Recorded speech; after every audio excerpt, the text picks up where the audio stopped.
Well, Frankie, he is our contact. He is our first contact with Ibarmia, and together I think we had very good solutions.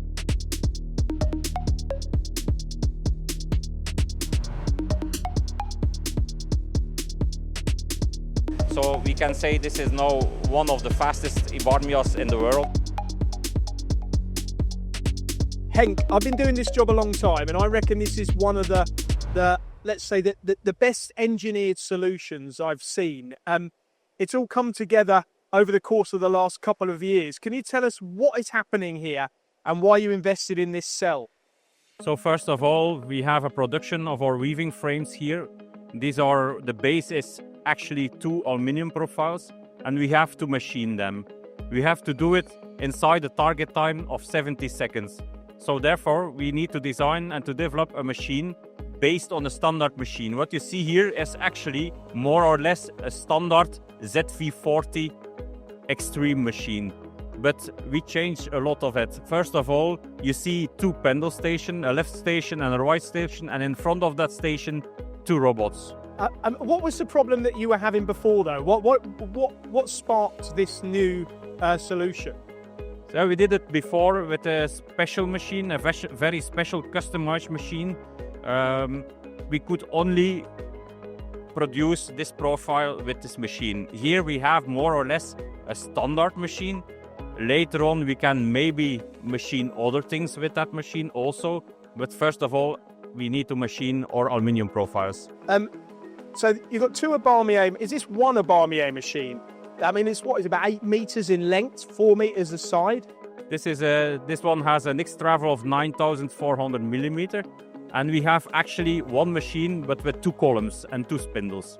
So it's one machine bed, one machine base with 2 spindles and 2 columns on the machine.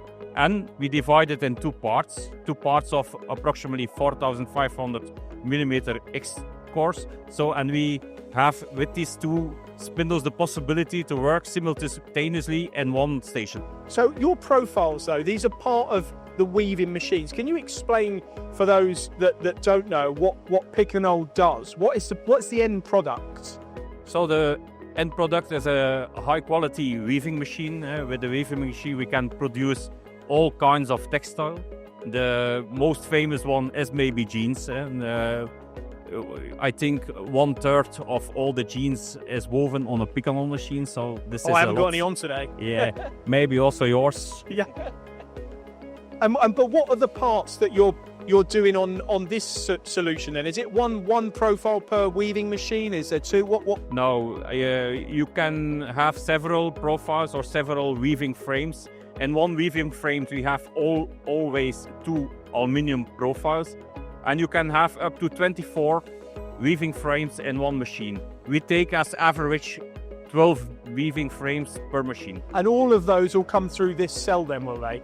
All of them comes to this cell. So we start here with a sewing operation where we more or less bring them on the right length. And then we put them in the machine on the trunnion with a robot, and we machine them completely. What's the machining? What are you doing? Just milling, or? We do all kinds of milling operations. So first of all, we make it on the right length, and then we have to mill some slots in the part, and also some boring operations. Okay, and this is all within a target time of, did you say 70 seconds per part? 70 seconds per part. So per profile we have 8 profiles in each station. So the target was that the spindles can continue running. When one station is finished, they move to the other station. They don't move, they fly to the other station, and there they start again. While they are busy in the other station, we can load and unload the station that is finished with the robot. There's something clever you're doing digitally as well. All of these parts are traceable, aren't they? You've got... Yes, at the start, after the sewing operation, we have a laser marker, and there we laser a DMC code in the part.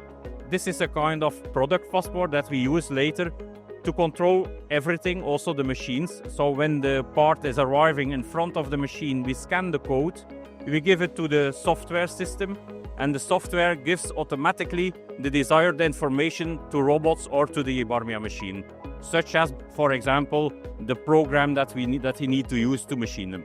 Is this your idea or a Ibarmier's, or who? How's it all come together? So we had in the start an idea, a basic idea. We went to Ibarmia with that idea, and together we designed the machine.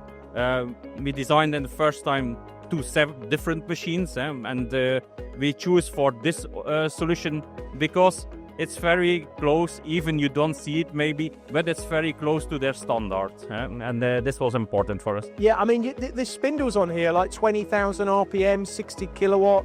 You've got obviously flood coolant on here. You've got to keep the place clean. They've even got some fairly unique 4th axis units, I believe, haven't they? With the indexing system.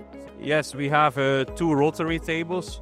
We can clamp it hydraulically, but it's not necessary for these parts. We can keep them under control with the motors on this rotary table. What's the biggest challenge hitting the cycle time? Was that the really key thing? You've got to get that cycle time. The biggest challenge was, you need a high dynamic, very fast machine. So therefore, we improved the acceleration and deceleration speeds. So Ibarmia did a lot for that. So we can say this is now one of the fastest Ibarmias in the world, I think. And on the other hand, we had to check how that we can load and unload also the parts inside the time that he is busy in the other station.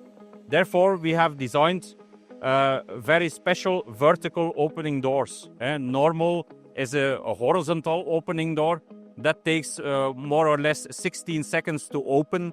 Now we do it inside 4 seconds.